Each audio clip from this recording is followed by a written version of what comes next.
Well, today truly is a very exciting day. Rally Day is today. It's great to see so many of the kids back, so many of the families back who traveled this summer. But today is also, and I see many of you know it based on the clothes you're wearing or the shirt you're wearing, the start of the NFL season. Now, I can't get away with wearing a Detroit Lions polo on Sunday morning like some of you are wearing Cowboys and Chicago Bears. Must have got that one on sale. Sorry, that was mean. I'm sorry, Bob. Looks good on you. So I have to wear my Detroit Lions shoes. And if you remember last year, I would wear these, and by some stroke of miraculous luck, the Lions would win. So I plan on wearing these again next week, because I plan on the Lions winning today. And so if they do, you can assure yourself that I will wear these. Now, I plan on wearing these all the way up to the first Sunday in February, because this is our year. If you know anything about the NFL, you know that the Detroit Lions have never been to the Super Bowl. I believe we are the only team that has been around for the entirety of the Super Bowl experience, 50-some years, and have never gone. But this is our year. And if you remember, for those of you who have been around for a very long time here at Abiding Grace, you know that it's written in my contract that if we go to the Super Bowl, I will not be here that day. But rest assured, I will have these shoes on wherever I am. Sometimes I think that I have hope in something that will never happen.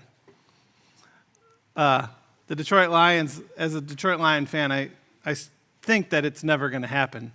But then I always think it's possible. I think the psalmist today, whoever sat down and wrote this psalm, realized that he had misplaced his hope, that he had misplaced his focus in life, and that he needed to return to God. And these words that he wrote today are his way of returning to God. And I think, for me, the most powerful verse that he wrote is verse 37, Psalm 119, verse 37. It says, "Turn my eyes from beholding falsehood. Give me life in your way. Turn my eyes from beholding falsehood." In other translations, this word falsehood is translated in different ways in different translations. In the New International Version, it says, turn my eyes from worthless things. Turn my eyes from worthless things. I like that translation better. Because I don't know about you, but I spend a lot of my time focused on worthless things. Anybody in here ever spend their time focused on worthless things? So I thought, well, how can we define a worthless thing? What makes a thing worthless? I have a couple definitions. Worthless things do no good. Worthless things do no good. And I was thinking the most powerful, I think, and important thing that does no good is unnecessary conflict. Unnecessary conflict. Has anyone ever seen unnecessary conflict? Has anyone seen a rise in unnecessary conflict lately? Our gospel text is so important, Jesus telling us how to resolve conflict, because conflict is part of human nature. And some conflict is good. You know, when we say, turn my eyes from falsehood, you know, part of that is turn my eyes towards things which are true. And it's important to be honest with one another and to let others know when they offend you or hurt you, and so that you can have resolution. Because our God is a God of resolution and reconciliation. That's what the cross is about. But our world is inundated with unnecessary conflict. Just within the last 2 weeks, a hurricane came into our state of Texas, and it flooded areas of our state. And people were trapped in their homes or trapped on their roofs, and it was a bad time, right? Something that it will take our state years to recover from. And in the midst of the worst part of it, I see people saying, "I told you I was right about global warming." What's the point of that right now? Or People who stand up and say, because of this storm, we now know the true heart of Joel Osteen. Has anyone heard any of that? It was everywhere. And so for 3 days, the entirety of America was talking about whether Joel Osteen was a good or bad guy, while people were still in need of a boat to come rescue them. Now, let me say this. I don't know Joel Osteen. He doesn't know me either. Someday he will, maybe. And I don't agree 100% with his theology. I mean, we can have that conversation if you want. And I'll say this. He probably could have been better prepared for what was going to happen to his city. Some churches were better prepared to help. But when something like that happens, a lot of people are caught unprepared. A lot of people are caught unprepared. But when things go wrong, it's natural for us to find someone to blame, for us to find an enemy, for us to find a villain, especially when something goes wrong it's Mother Nature. You can't blame anyone for it. And something bad has happened, and now I want to blame somebody. I want to be angry. I want to be angry at somebody. And you know what? Somebody made a good point about him, so let's all be angry at him. It's unfair, and it's unnecessary. Being focused on unnecessary conflict is not being focused on God. It is never an avenue to being focused on God. Worthless things do not last. Worthless things do not last. 2011.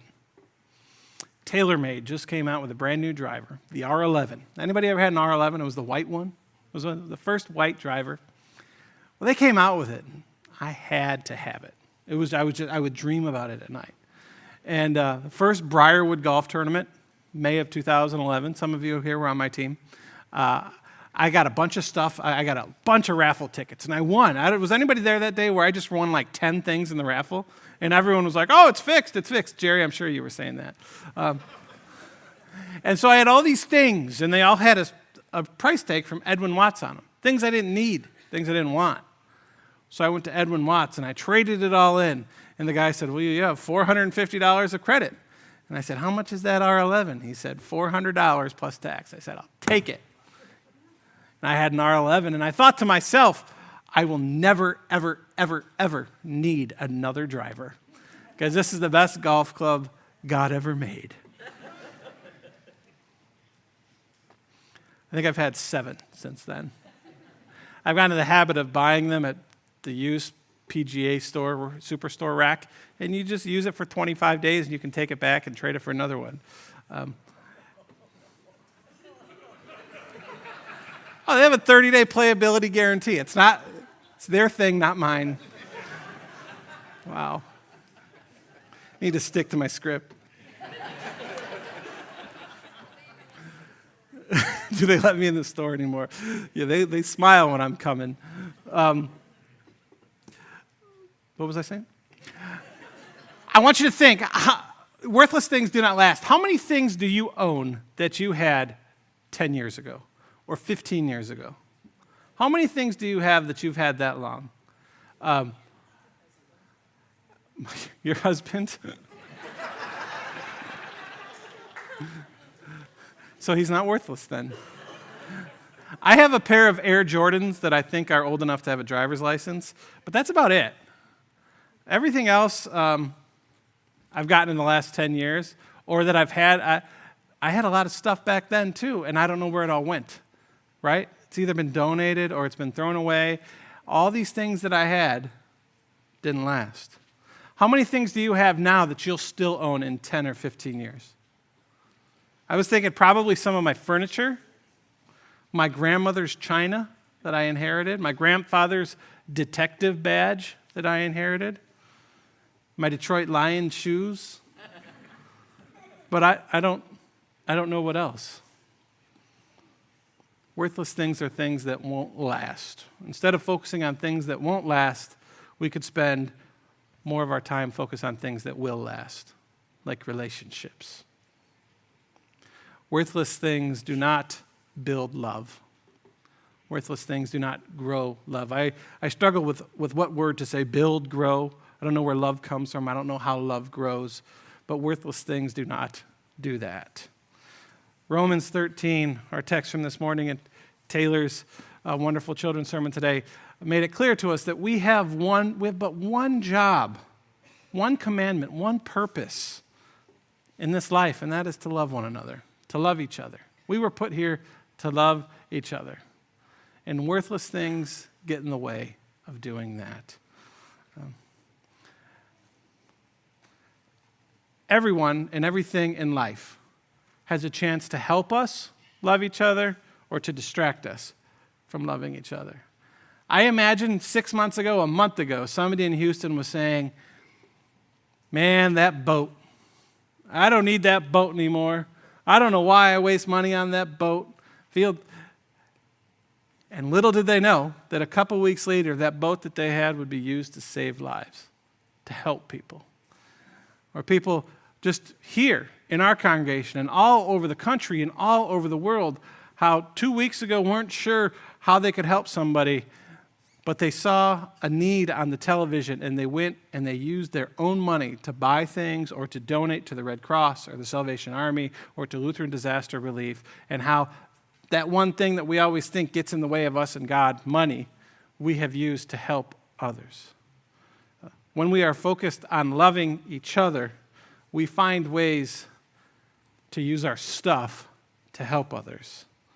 But when we get focused on loving our stuff, we don't help anyone. But I think here's what's most important in the verse, in the psalm. Psalm 37, turn my eyes from beholding falsehood. Turn my eyes from worthless things. First 3 words, turn my eyes. The psalmist, the author, realized that it is impossible to turn our own eyes from the world around us, from all the stuff, from all the advertising that is a constant attack on us to say, you need this. Your life would be better if you had this. And he turns to God and says, Lord, turn my eyes because I can't turn them on my own. Give me the power to do what you have asked me to do. I can't do this. I need you, oh Lord, to do it for me, to help me do it. He realized that he needed God to change his life. So he asked God for help. Today, may we all long to live a life focused on loving others. And may we all turn to God for help because we can't do it on our own. And may God change what we love, how we love, and who we love. Amen.